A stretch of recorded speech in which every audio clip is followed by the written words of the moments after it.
मेरे YouTube channel जिसका नाम है श्रीजी। आज का जो हमारा टॉपिक है वो है विधि शित्यम पित्त तीन अध्याय अर्थात आहार पाक क्रिया। आहार पाचन का फल क्या होगा?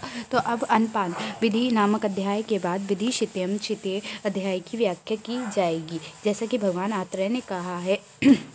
आहार पाक क्रिया, ठीक है। उसके बाद इसमें दूसरा टॉपिक है हितकर आहार विषयक शंका, ठीक है। उसके बाद रस आदि विकार, ठीक है, यहाँ पे बताया गया है। तो यही सब हम बात करेंगे। तो आहार पाचन का फल क्या होता है? आहार का पाचन अनेक प्रकार के लिए हितकर अशित, पीत, लीण और खादित आहार भेदों का मनुष्य द्वारा सेवन कर लेने पर प्रदीप जठराग्नि के बल पर अपनी अपनी पंचभौतिक ऊष्मा द्वारा उचित रूप से पचता हुआ वह आहार काल की तरह किसी भी धातु में न रुकता हुआ संपूर्ण धातु में अनुग्रत उचित रूप से पाक को प्राप्त होता हुआ धातुओं की ऊष्मा, वायु और स्रोतस वाले संपूर्ण शरीर में उपचय अर्थात वृद्धि, बल, वर्ण, सुख और आयु से युक्त करता है। शारीरिक धातुओं को बढ़ाता है। शारीरिक धातुएं शारीरिक धातुओं का ही आहार करती हुई प्रकृति अपनी साम्यावस्था के अनुवर्तन करती है। आहार का परिणाम और कार्य, जब कोई आहार का परिणाम पूछेगा तो यहाँ पे बताया गया है, क्या बताया है? तत्रादि प्रसाद्योख्य रसा किट्टम चा मलाख्यम अभिवृत्तते। अर्थात क्या होता है? आहार जब समुचित रस रूप में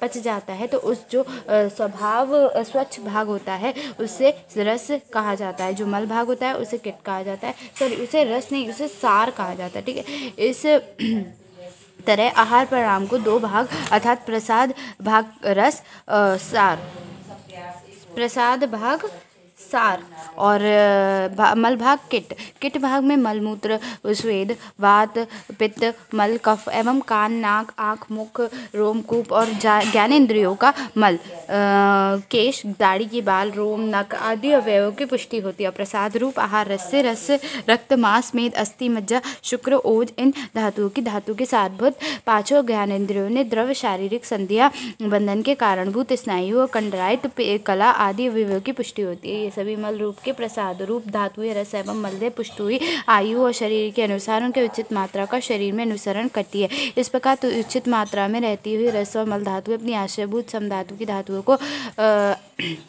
सम बनाए रखती है। इस कारणवश प्रसाद धातुएं क्षीण एवं वृद्ध हो जाती है और आहार रस आहार मूलक वृद्धि और क्षय के कारण शरीर आरोग्य के लिए धातुओं को सम बनाए रखता है। इसी प्रकार किटमल को सम बनाए रखता है। अपने प्रमाण से बने हुए और बाहर निकले हुए शीत, उष्ण और विपरीत गुण से चिकित्सा करने पर मल शरीर धातुओं को साम्य करने वाला होता है। उन मल और प्रसाद स्वरूप धातुओं का मुख्य स्रोतस का मार्ग होता है। इन स्रोतस द्वारा विभक्त आवश्यकता अनुसार धातुओं की पूर्ति स्वभावता होती है। इस प्रकार ये शरीर भोजन के अशीत, लीन, पीत, ताव, खादित इन चार प्रकारों को उत्पन्न होता है। शीत, पीत, लीन आदि खाद्य पदार्थ इन चारों प्रकारों के भोजन से ही शरीर में व्याधियां होती हैं। हितकर और अहितकर आहार द्रव्यों का प्रयोग विशेष रूप से शुभ और अशुभ कार्य करने वाला होता है।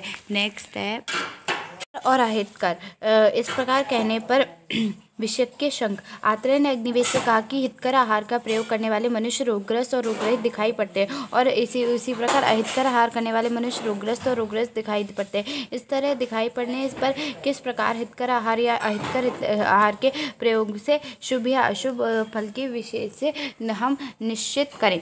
आत्रेय का समाधान। अग्निवेश ने भगवान आत्रेय से कहा कि अग्निवेश, हितकर आहार का प्रयोग करने वाले को हितकर आहार सेवन के कारण रोग नहीं होते। हितकर आहार के सेवन मात्र से रोगी के होने का भय दूर हो जाता है। यह बात नहीं है, क्योंकि अहितकर भाग प्रयोग अतिरिक्त भी रोगी के अन्य कारण होते हैं। काल विपर्य, प्रज्ञाप्रात, इंद्रियों के साथ में शब्द, स्पर्श, रूप, रस, गंध का संयोग, यह रोगों का कारण हितकर आहार रस का प्रयोग करने वाले पुरुष के अशुभ रोग के आक्रांत होता है। इसलिए अहितकर आहार का सेवन करने में पुरुष की रोगाक्रांत दिखाई पड़ते हैं। अहितकर आहार का सेवन करने वाले पुरुष के कारण अनुसार सेवन किया हुआ अहितकर आहार का प्रयोग शीघ्र ही दोषकारी होता है, अर्थात रोग नहीं होता है, क्योंकि कहीं भी सभी अपत्य आहार तुल्य दोषों वाले नहीं होते। सभी दोष भी समान बल वाले नहीं होते। सभी शरीर में समान व्याधिकट नहीं होते। और वही पथ्य देश, काल, रूप, संयोग, विपर्य, प्रमाण और अतियोग से अधिकतर अपत्य हो जाते हैं। वही दोष अनेक कारणों से उत्पन्न हो जाते हैं। विरुद्ध चिकित्सा से चिकित्सक गंभीर धातु से प्रविष्ट होकर बहुत दिनों के शरीर में अपना स्थान बना लिया हो, प्राणायाम से प्रविष्ट होकर रोग उत्पन्न हो जाते हैं। मार्ग शिष्ट को नष्ट करके रोग उत्पन्न हो जाते हैं तो अधिक कष्टकारी और शीघ्र रोग को उत्पन्न कर देता है। जो शरीर अति स्थूल, अति कृष्ण, जिसके रोग में मांस, हृदय और हड्डियां संगठित ना हो, दुर्बल शरीर हो, असात्विक आहारों से जो शरीर पलित हो, जो अल्प आहार वाला हो, हितकर आहार विषज्ञ संकट। इस प्रकार कहने ये हो गया हमारा, ठीक है। अब क्या है, दोष और रोगों का संबंध। उसमें उससे पहले ये दे रखा है, अल्प सत्व वाला एवं रोगों को सहन करने में असमर्थ होता है। इसके विपरीत शरीर वाले व्यक्ति को व्याधि को सहने में असमर्थ होता है। इसलिए हितकर आहार विहार, दोष और शरीर की चिकित्सा, विभिन्नता के रोग भी मृदु और दारुण और शीघ्र उत्पन्न होने वाले होते हैं और देर से उत्पन्न होने वाले होते हैं। नेक्स्ट है दोष के रोगों का संबंध।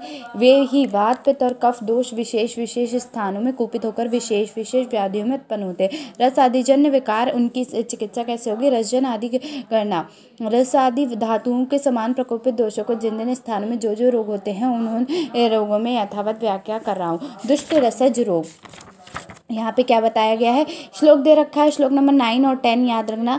यहाँ से लेके आपको मैं बताऊँ कहाँ तक, यहाँ तक दुष्ट शुक्रज रोग तक इम्पॉर्टेंट है। दुष्ट रोग कौन होते हैं? भोजन में श्रद्धा ना रखना, तो अश्रद्धा, चारु चिष्य, अस्य वैरस्यम सज्ञता, हल्यास गौरवम तंद्रा संग अंग मर्दो, स्वरम स्मृतम पंडित्वम, स्रोतसम रोधा क्लेब्य, साधः कृष्णांग, नाशो अग्रेय यथा कालम, बल्य पालितान चा। अर्थात यहाँ क्या होता है, भोजन में अरुचि हो, मुख में विरसता का होना, रसों में का जिह्वा से ना होना, जी मिचलाना, शरीर में गुड़ता का होना, तंद्रा अंगमर्द, ज्वर, नेत्र के सामने अंधकार सा प्रतीत होना, पांडु रोग, स्रोतस का अवरोध, नपुंसकता, शरीर में शिथिलता होना, अंगों में कृशता होना, अग्नि का नाश होना, बिना अवस्था के ही शरीर में झुर्रियां और काले पक का आना, ये सभी रोग दूषित रस में उत्पन्न होते हैं। नेक्स्ट है दुष्ट रस जस रोग, ये इंपॉर्टेंट है। यहाँ पे दुष्ट रोग पूछे गए हैं, एक जगह यहाँ पूछा गया दुष्ट रोगों का वर्णन बताओ। 5 नंबर का क्वेश्चन है। मैंने खुद जब पेपर पढ़े थे तो मैंने ये वाली चीज़ देखी थी,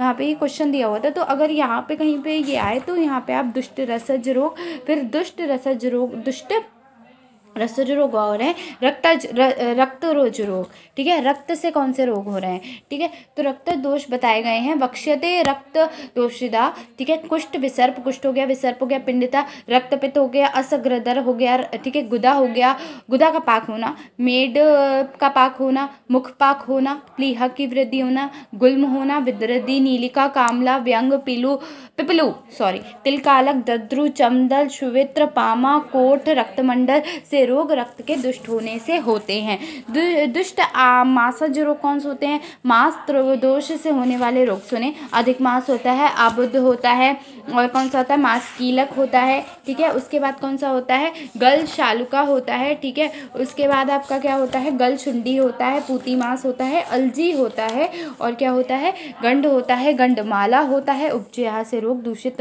मांस वाले होते हैं। दुष्ट मेदत के क्या लक्षण होंगे? मेद के आश्रित रोगों का अष्टनिंदित नामक में बताया गया है। अति स्थूल, अति कौन कौन से थे? अति स्थूल था और अति कृश था। अस्थि के अधि अस्थि मतलब अस्थि ज़्यादा होगी, अधि दंत दंत ज़्यादा होंगे, दंत भेद, दंत शूल, अस्थि भेद, अस्थि शूल, अस्थि और दांतों में विवरणता, केश, लोम, नख और दाढ़ी, ये दोष ये अस्थि दोष में होते हैं। विकृत मज्जा के क्या लक्षण होते हैं? शरीर की ग्रंथियों में वेदना, चक्कर का आना, मूर्छा, आँख के सामने अंधकार होना, अंधकार का दिखाई देना, पार्वों में स्थूल मूल वाली पंछियों का दिखाई पड़ना, ये मज्जा की विकृति से होते हैं। दुष्ट शुक्र के क्या लक्षण है? शुक्र की प्रतिवृत्ति में हो जाने से नपुंसकता, मैथुन में उत्साह ना होना, ये संतान होती है तो वह रोगी नपुंसक अल्पायु वाली कुरूप होती है और यह संतान ही नहीं होती। गर्भ रहने पर गर्भ का पात या स्त्राव हो जाता है। दुष्ट हुआ शुक्र स्त्री और संतान के साथ उस व्यक्ति के शरीर को बाधा उत्पन्न करता है। इंद्रिय दोषज रोग कौन होते हैं? जब वात, पित्त और कफ दोष इंद्रिय अधिष्ठान से जाकर कुपित होते हैं तो वे इंद्रियों में उपपात और उपघात कर देते हैं। स्नायु आदि दोषज रोग कौन से होते हैं? स्नायु, सिरा, कंडरा, ये सब दोष से जुड़े होते हैं और जकड़ता, संकोच, खल्ली, संधि, स्फुरण और शून्यता से मनुष्य को कष्ट होता है। मलज दोषज रोग, मलों में जब वात आदि दोष कुपित होते हैं तो मलों का भेदन, शोषण और दूषित वर्ण गंध में परिवर्तन करते हैं और कभी कभी मलों की रुकावट एवं कभी मात्रा से अधिक मलों की प्रवृत्ति करते हैं। नेक्स्ट है रसज रोगों में चिकित्सा कैसे होगी। रसज रोगों में सभी प्रकार के लंघनों का पालन किया जाता है, औषधि होती है। रक्तज रोगों की चिकित्सा सूत्र स्थान 24वें विधि शोणित नामक अध्याय में की गई है। यहाँ पे श्लोक दे रखा है, रसानाम विकारणानाम सर्वलंघम औषधम विधि शोणित एक अध्याय रक्तजानाम विषेजन। मासज रोग की चिकित्सा, मास रोग में संशुद्धि, शस्त्रकर्म, शार्मकर्म, अग्निकर्म के द्वारा उपचार किया जाता है। मेद रोग की चिकित्सा अष्टनिधि अध्याय में बताई गई है। अस्थिगत रोगों की चिकित्सा, अस्थिगत आश्रित पंचकर्म करना, औषधि इनमें विशेषकर बस्तियां तिक्त रोगों से सिद्ध किए हुए दूध और घृत का प्रयोग करना चाहिए। मज्जा और शुक्र रोगों की चिकित्सा, मज्जा और शुक्रगत रोगों में मधुर तिक्त अन्न, मैथुन, व्यायाम और उचित काल इसे मात्रा में शोधन करना होता है। नेक्स्ट है आपका इसमें मलज रोगों की चिकित्सा कैसे करोगे, तो ये नवो अधारणीय वेग में जो बताई गई है वो बताया जाएगा। अब यहाँ पे बताएगा जो दोष का कोष्ठ से शाखा में दोषों का गमन, दोषों का शाखा से कोष्ठ में जाना उस स्वस्थ के रोगियों के लिए आपकर विधि। ठीक है, तो यहाँ पे क्या बताया गया है, तो इम्पोर्टेंट श्लोक है, देखो श्लोक नंबर 31 32 पेज नंबर 504 पे है। व्यायाम दुष्टम स्तक तक्षणम स्नायन व चारणाम कोष्ठाक्षाल शाखा मलायांति द्रुतम मारुतस्य च तत्र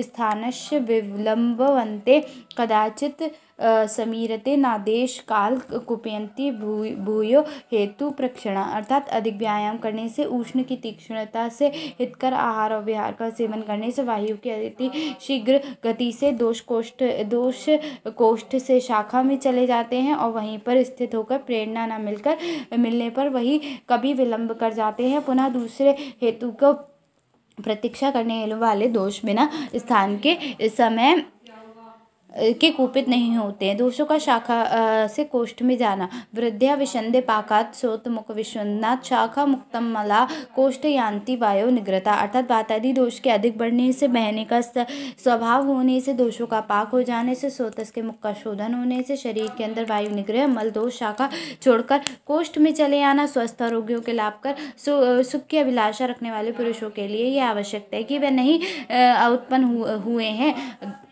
कि जो नहीं उत्पन्न हुआ है उन लोगों की उत्पत्ति ना होने दे, और जो रोग उत्पन्न हो गए हैं उनकी शांति का उपाय करे, उसका पालन अच्छी प्रकार से करे। परीक्षक मनुष्य के गुण इंपॉर्टेंट, ये भी 3 नंबर के क्वेश्चन में कहीं पूछा गया। शास्त्र का अभ्यास हो, सद असद वैज्ञानिक बुद्धि हो, स्मरण शक्ति हो, कार्य दक्षता हो, धारण शक्ति हो, हितकर वस्तुओं का सेवन हो, वाणी की शुद्धता हो, शांति हो, धीरता, ये 9 गुण परीक्षकों में रहते हैं। रजतम में जिन लोगों की आत्मा क्षापित है, ऐसे लोकादि मनुष्य में ये गुण नहीं रहते हैं। इसीलिए रज और मोह के कारण वह अनेकों शरीर और मानसिक का आश्रय लेते हैं। अज्ञानी में दोष कैसे होते हैं, अज्ञानी मनुष्य प्रज्ञा अपराध के द्वारा अहितकर पांचेंद्रिय पांच विषयों को करता है, मलमूत्र आदि वेग को धारण करता है, अधिक रूप में सहस साइसों का सेवन करता है, तत्काल सुखाकर भावों को अनुराग करता है। उसे सेवन करने से जो लोग के आत्मज्ञान के प्रकाश के अमल हो जाते हैं, उन्हें ज्ञानी पुरुष तत्काल सुखाकर परंतु परिमाण में असुखाकर भाव सेवन नहीं करता। हितकर आहार के फल क्या होते हैं, प्रिय होने वाले इसे अज्ञान से अहितकर आहार का प्रयोग नहीं करना चाहिए, परीक्षा करके हितकर आहार का ही सेवन करना चाहिए, क्योंकि शरीर में जो आहार से ही उत्पन्न होता है। आहार की विधि से शुभ और अशुभ की